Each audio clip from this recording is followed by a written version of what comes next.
If your blood runs orange and blue, this is the pod for you. You're listening to Orange and Blue Bloods, hosted by EJ Stewart and Tommy Beer. Let's get to it, New York. Blue Bloods. So let's begin with Saturday night. Josh Hart, new Knick, impressive in his debut. He helped the Knicks get past the Utah Jazz 126-120 on Saturday at Madison Square Garden. Hart, I thought, was exceptional in the game. 11 points, 7 rebounds, 4 assists, 4 steals, really filling up the box score. Jalen Brunson had another monster game now that he's reunited with his good buddy. He had 38 points in this one. Julius Randle had 31. RJ Barrett had 20. A little bit of an uneven game for Barrett, but hit a big 3 down the stretch. Go par for the course for RJ at this point in the season. So let's get right into it with Josh Hart. What did you see from him, and how do you think that this play that you saw in the game one could kind of carry over throughout the rest of the season? Yeah, I thought that they interviewed Hart and Brunson after the win Saturday night on MSG, and Rebecca Harlow asked Brunson, what does he bring to the table? Essentially, what can Knick fans expect from him? And Brunson's first word was everything.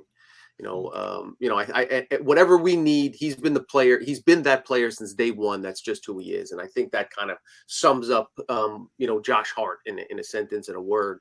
And it's kind of what we predicted. I thought we were both really high on the trade. We both thought it'd be a great addition. And, and the player showed why in his first game. If you want to, he checked in with about 5 minutes left in the third quarter and never checked back out. I think that kind of, speaks to his importance on the team. The trust he immediately has in the coach, because he does all the things that you want. And we saw all those within the 25 minutes: box out, set screens, keep loose balls alive, get an offensive rebound, kick it out for a 3-pointer, talk on defense, hit corner 3-pointers, just everything that, that you could kind of want from an elite role player. We got a taste of it Saturday night, and Hart, it's just really that's what you were hoping to see. And that's what he delivered. You only get a first chance to make a first impression, and he certainly made the most of it.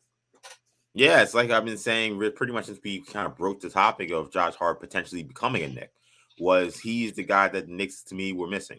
They were missing a glue guy. They were missing a glue guy, particularly on the wing, who can guard multiple defenders. We saw his defense in that game.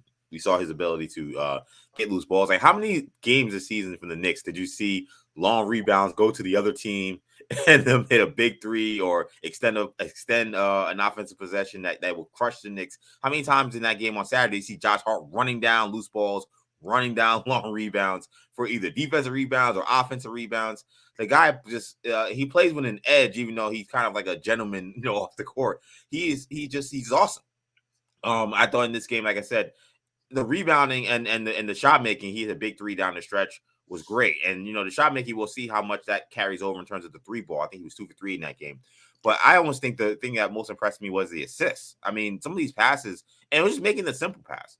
Because sometimes we see some of these guys, Julius Randle, RJ, sometimes they get the ball in the paint. They sometimes want to make the most complicated pass to a guy who's not. Yeah. Or when RJ has the ball at the 3-point line and Obi Toppin screaming. He doesn't.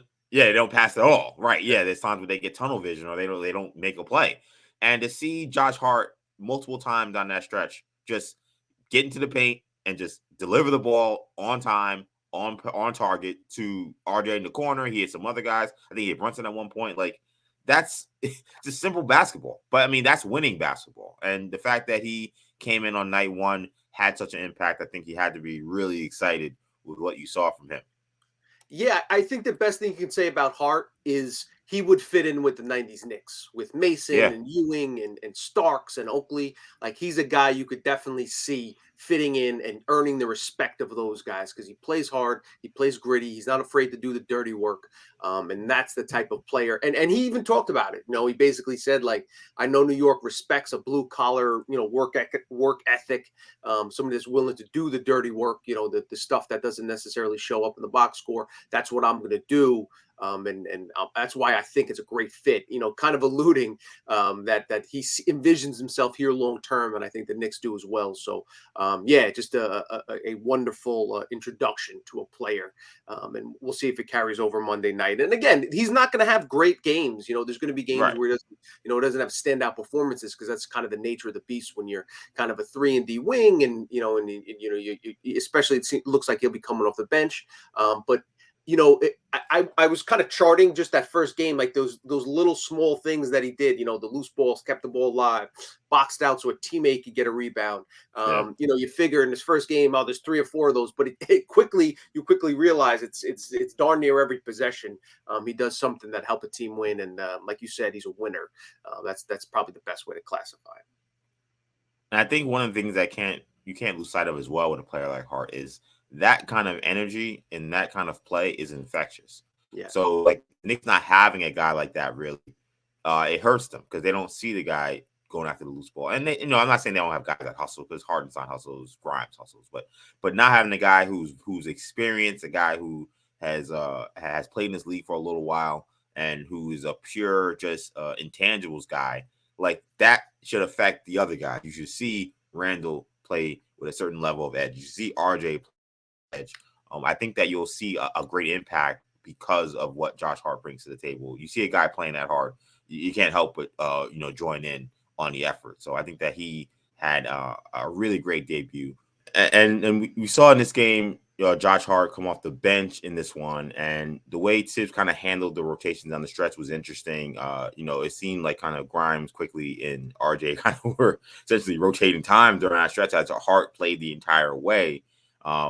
It leads to the question: do you see Josh Hart as a guy who definitely closes most games? Do you think this is going to be kind of a by committee situation moving forward?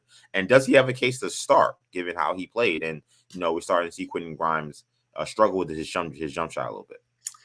I think he certainly does could make a case that he should start. And in fact, I think the better fit would be him replacing Barrett as opposed to replacing Grimes, just because of how how he would fit alongside Brunson and Randall. But just as far as like the starting issue, I don't think he'll start, and I don't think he'll start going forward. It seems like he's comfortable coming off the bench. It's probably best for the egos of all involved.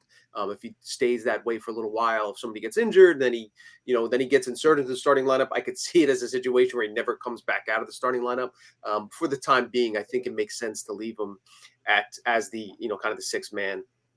And when people, even before the trade, like, buddies asking me, like, do you think he'll start? Who do you think he'll bump? I said, I don't know if he'll start or not, but I think he'll be the part of the closing 5, which is, the more important situation. And as well as Hart played, it introduces some complexities. There's some ripple effects when Hart played that well and plays the final, basically 17 minutes of the game. Emmanuel Quickly, who played well on Saturday night, 15 points, 5 boards. He logged less than 25 minutes. It's only the second time since Christmas he's played less than 5 minutes. Grimes played poorly Saturday night, the second bad game in a row for Grimes, who was not knocking down shots. He played just 22 minutes. It's the first time he's logged less than 28 minutes since mid-December. So that just kind of goes to show you that there's an impact here. And then obviously Deuce McBride was a DNP-CD. It's the first time since late November he has not played at all. Tibbs, we were kind of wondering, would he keep that 9-man rotation? He did in fact stick with 9 guys, and Deuce was on the outside looking in. It's very hard to argue that Hart should have seen less playing time. We saw the impact that he had. It's hard to argue that Grimes should have got more minutes because he scored 1 point, missed all his field goal attempts. So he needs to play better. He needs to knock down shots. I think he will. I think that'll come. But again, on nights, prior to Saturday night this season, if Grimes was struggling as bad as he did, Tibbs didn't have another option. So Grimes if RJ struggles on a given night, you don't really have another option. So, RJ, even when he's playing poorly and inefficiently and not seeing the floor and getting beat defensively, he's still going to play 33, 34 minutes a night. That's no longer the case. So I think it amps up a little bit of pressure. Not only does seeing Hart play as well as he does, as hard as he does, kind of ratchet up the intensity for all the guys on the floor. I think it ratchets it up, the competitive intensity just within that little that trio. I think on any given night, it's going to be those 4 guys are going to divvy up minutes Grimes, IQ, Barrett, and Hart. And I think it might be a little bit, let's say they play a team with that has a few quick perimeter players, then you want IQ in there, Right. alongside Brunson. If you're playing a team that like the Jazz, who have 3 7-footers on the floor basically at all times, you might want a little more length. So therefore, Hart is a better fit. So I think those are the kind of situations. And obviously, if a guy's knocking out shots, if he's 6 for 8 from the field that game, all that stuff will get factored in. But it'll be very interesting to see how Tibbs kind of distributes the minutes going forward. He didn't have now that there are legitimate competition for those minutes, especially on the wing. It'll be very interesting to see how Tibbs handles it.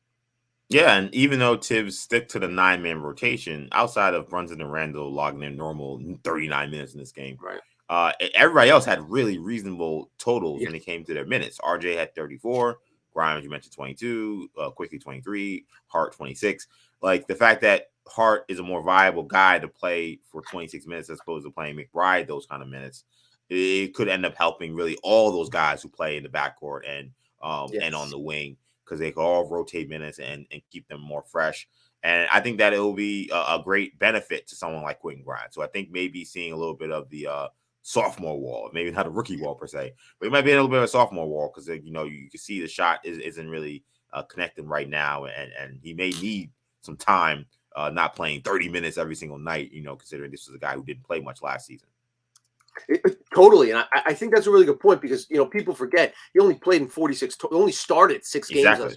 He's up to 42 starts. He only logged a total of 700. I'm looking at it now, 86 minutes. He's already at over 1,400 now, so he's at double those minutes. So it's kind of the transition. The reason for the rookie, the rookie wall in the NBA is you play 30 games in college to go to 82 in the NBA. It's a big transition there. So you're right, his legs might be a little bit tired. Yeah. So that's going to be something to follow. But this was overall a good Knicks win. I mean, this is a game. It's funny to see these games and you're like, wow, that's a game that you wouldn't have won. But it's like always, sometimes for different reasons. Sometimes it's because Randall is playing with a certain level of focus, and he played really well in this game as well. Sometimes a lot of times it's Jalen Brunson being able to organize the team and get good shots down the stretch. And that was a game I thought with Josh Hart and his effort and his hustle and his clutch shot making and his clutch decision making, where I'm like, I don't know if the Knicks win this game last week. You see that lead and you see it evaporate, and you kind of I wonder if they win that game last week without Josh Hart. I think there's a chance they don't. So credit to the Knicks. Big win is when they need to have when you're playing against a Jazz team that's a solid team, but a team that's under 500, a team that maybe about to hit the downside now that they've lost their starting point guard in Mike Conley. And at the trade deadline, they also lost Vanderbilt and Beasley. So definitely a good win for the Knicks. So that moves